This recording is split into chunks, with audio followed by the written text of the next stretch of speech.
Au sommaire de cette édition, la deuxième édition du Trail des Sources a connu samedi dernier un vif succès sportif et populaire. Candice Françoise, la Miss Hearst Réunion 2024, a planté lundi un bois de tinate endémique au pied de la forêt du Tevlave. Dire non à la maltraitance animale, le maire des Avirons fait une proposition pour éradiquer ce fléau. Le Zembro Café vous invite demain samedi à son inauguration. Entre café, bière artisanale et planches dégustatives. Un groupe avironnais sélectionné dans le cadre du prix du 20 décembre focus sur la force de leur Maloya. Quoi voir et faire aux Avirons ce week-end? On vous dira tout dans l'agenda de la ville en fin d'édition. Quel temps aux Avirons ce samedi et dimanche? Retrouvez la météo locale complète des Avirons en clôture de journal. La deuxième édition du Trail des Sources organisée le samedi 28 septembre a connu un succès populaire et sportif. Avec une participation en hausse, ils ont été plus de 400 coureurs à s'élancer tôt dans la matinée, du battant des lames de bois blanc pour rejoindre le village d'arrivée du Tevlave, après un passage des coureurs en altitude au cœur de la forêt du Tevlave. Avec un parcours sélectif de 32 km et un dénivelé de 2000 mètres, chez les hommes, c'est Yannick Boyer qui s'est imposé en 3h05 et 25 secondes.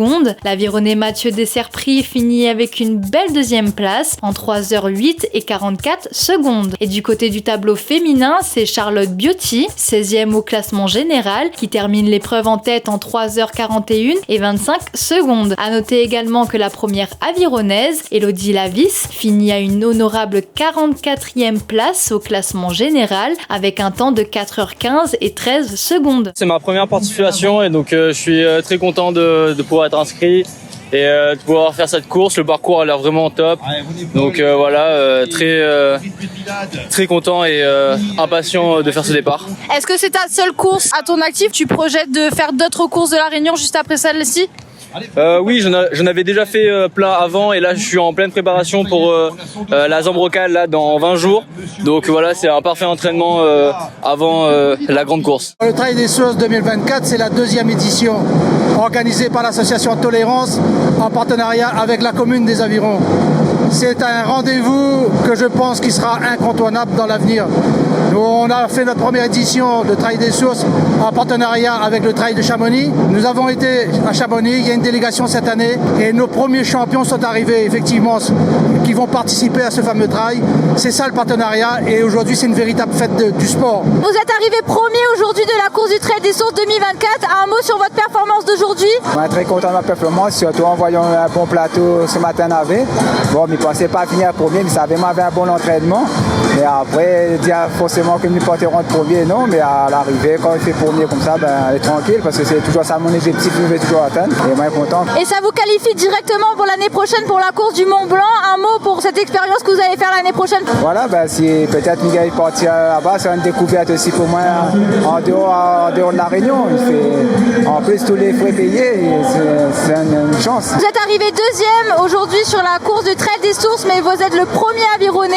Un mot sur votre performance d'aujourd'hui?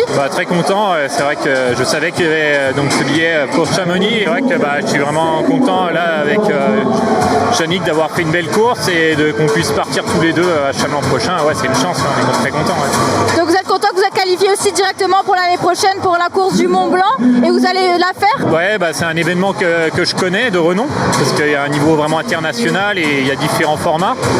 Et c'est vrai que je suis très content de pouvoir participer à cet événement l'année prochaine. Donc c'est une chance d'avoir un événement comme ça là, qui est fait aux Avirons et d'avoir cette possibilité de partir sur un autre événement et surtout en métropole.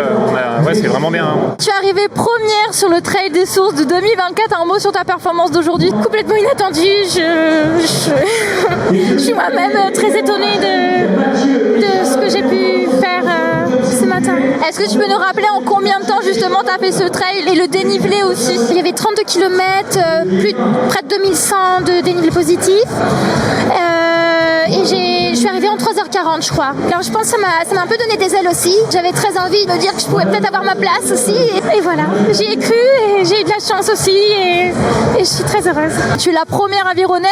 Un mot sur ta performance d'aujourd'hui? Je suis très contente, étonnée parce que je pensais pas que j'étais la première avironnaise. Donc il y a des moments où j'ai lâché un peu parce que j'y croyais plus, mais j'ai tenu en me disant allez peut-être je peux essayer de les recoller au podium dans la descente. Et Du coup, super contente d'avoir tenu, pas bossé pour rien, c'est cool. Chamonix pour moi, c'est mon enfance, donc je suis vraiment contente d'y aller, c'est un honneur.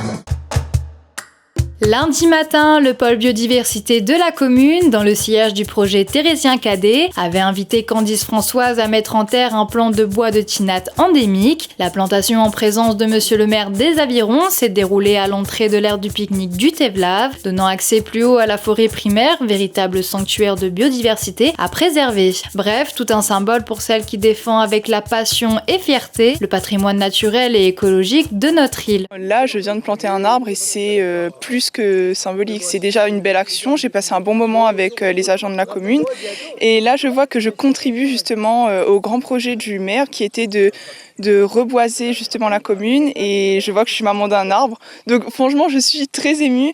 Et ces arbres-là, tout ce qui est autour de moi, dans plusieurs années, ce sera vraiment une vraie forêt qui va apporter de l'oxygène au Tevlav et ça me touche beaucoup. Le personnel du pôle biodiversité de la ville, ils t'ont vraiment appris à planter un arbre dans des bonnes conditions. Et ça a vraiment été pour toi une action pédagogique et aussi environnementale. J'ai appris quels composants chimiques pouvaient nourrir les arbres, à quelle récurrence il fallait l'arroser. Et j'ai appris beaucoup de leur passion. Je vois que ce sont des agents passionnés qui savent ce qu'ils font, ils aiment ce qu'ils font, ils travaillent en équipe et c'est quelque chose de très admirable. À noter dans votre agenda, le samedi 5 octobre aux Avirons, un vide-grenier est organisé par l'association Rouler Mon Aviron au sein de l'école primaire Paul Hermann en centre-ville. Une occasion de chiner pour faire de belles trouvailles ou tout simplement pour faire de bonnes affaires. En début de semaine, le maire des Avirons a eu un entretien avec le collectif Stop Torture Animaux 974, une association qui combat au quotidien les violences commises contre nos animaux les bêtes dans le département. Pour le premier magistrat de la ville, Éric Ferrer, les animaux ont des droits. Le maire invite aussi tous les acteurs à trouver ensemble des solutions pérennes à cette problématique de maltraitance animale perpétrée par une infime minorité de personnes qui mettent à mal par leur odieuse action le vivre ensemble réunionnais. J'ai créé ce collectif avec mon amie Aurore et nous avons fait un courrier que nous avons envoyé aux 24 maires de l'île, aux 7 députés, aux 4 sénateurs. Nous l'avons envoyé aux représentants du département, de la région et nous n'avons eu qu'une réponse de monsieur le maire qui était... On va revenir sur ce qui s'est passé samedi dans une ravine du Gaulle à Saint-Louis. Ils ont découvert qu'il y avait un énorme squat où il y avait 16 chiens dont des chiens avaient été volés et qui le soir même ont retrouvé leur maître d'ailleurs. Des chiens de 2 mois, des bébés chiens de 2 mois qui avaient eu les oreilles coupées mais coupées à ras comme ça. D'autres qui étaient torturés, qui avaient eu des coups de couteau, des brûlures sur le corps de ce pauvre chien. Ils étaient prostrés complètement. Et en fait, c'est parce qu'ils ont entendu l'animal qui était en train de se faire torturer au bord de la route qu'ils ont compris qu'il y avait un squat là. Et c'est de là qu'ils sont intervenus. Vous disiez au départ que vous avez contacté pas mal de politiques, de collectivités territoriales et départementales, etc. Et que c'est que monsieur le maire des Avirons qui vous a répondu. Déjà, on le remercie fortement de nous avoir reçus. Et peut-être que lui, il est plus vigilant que les autres maires.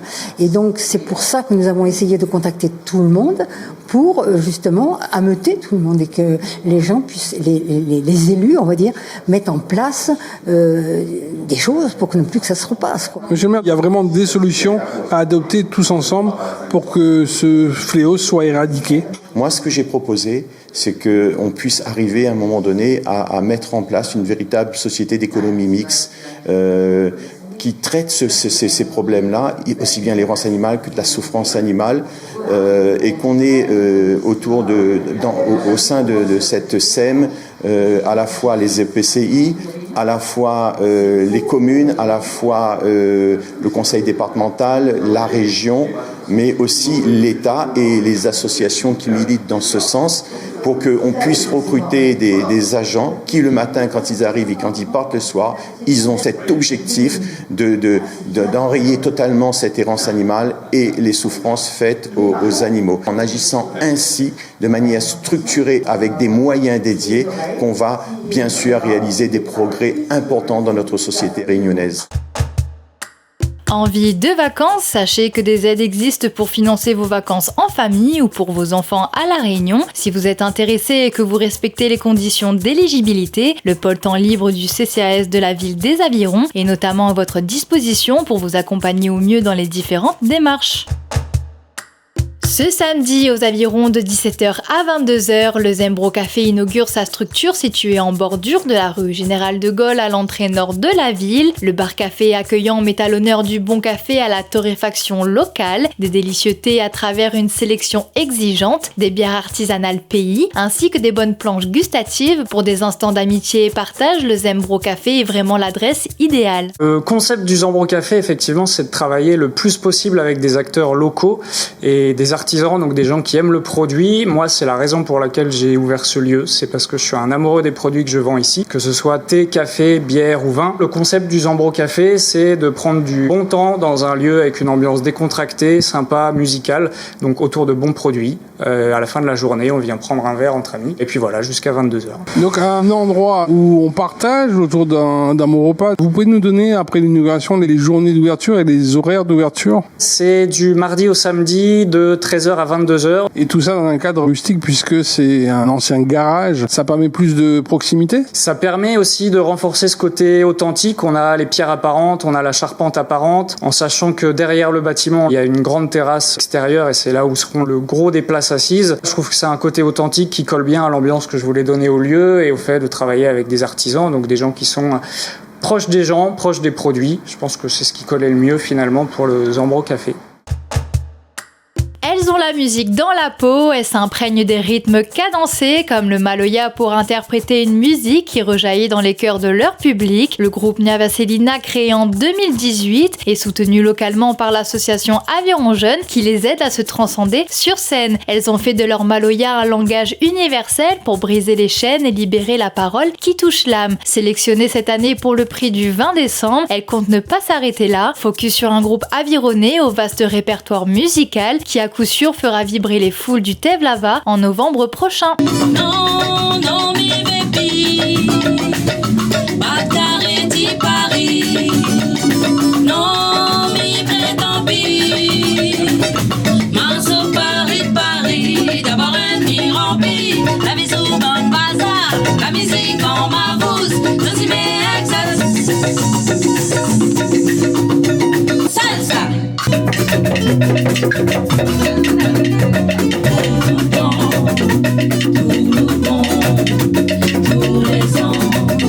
Le groupe Nyavaselina, nous est à 5 musiciens, donc nous avons des choristes, nous avons 3 leads, on va dire.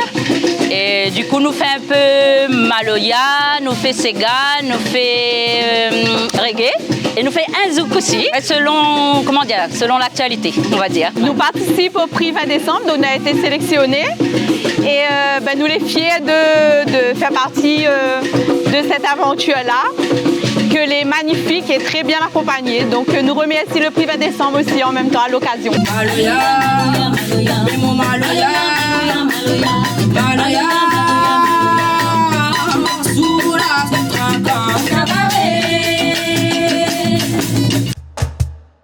Invitation à toutes les personnes des Avirons et d'ailleurs des environs qui veulent apprendre à danser ou évoluer sur la danse en ligne évidemment.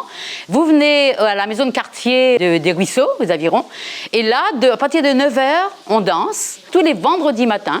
Et là, c'est en prévision de l'animation qu'il y a tous les mois, le 3e dimanche du mois, de 15h à 19h30, sur la place de la mairie. Donc, en prévision de ça, venez danser avec nous ici, à la maison de quartier des Ruisseaux. Voilà. Et avec tous les gens qui sont là, on y va. Allez, on vous attend.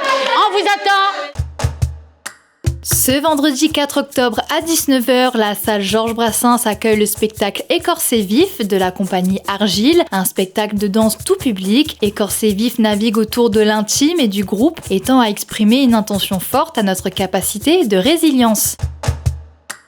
Le week-end dernier, en football, l'Olympique Club des Avirons a remporté son deuxième match d'affilée face à l'AS Bretagne. Défaite sur leur pelouse sur le score de 1-0. Une nouvelle courte victoire qui maintient l'espoir de la formation avironnaise de finir le championnat à une place de non relégué. Prochain match crucial face à un concurrent direct, le samedi 5 octobre à 20h, où l'Olympique Club des Avirons devra gagner à domicile face à la formation Belmen Cano de Saint-Pierre. Pour le compte de la 23e journée de championnat, si les joueurs avironnais veulent continuer à croire au maintien dans une rencontre couperée pour la fin de saison.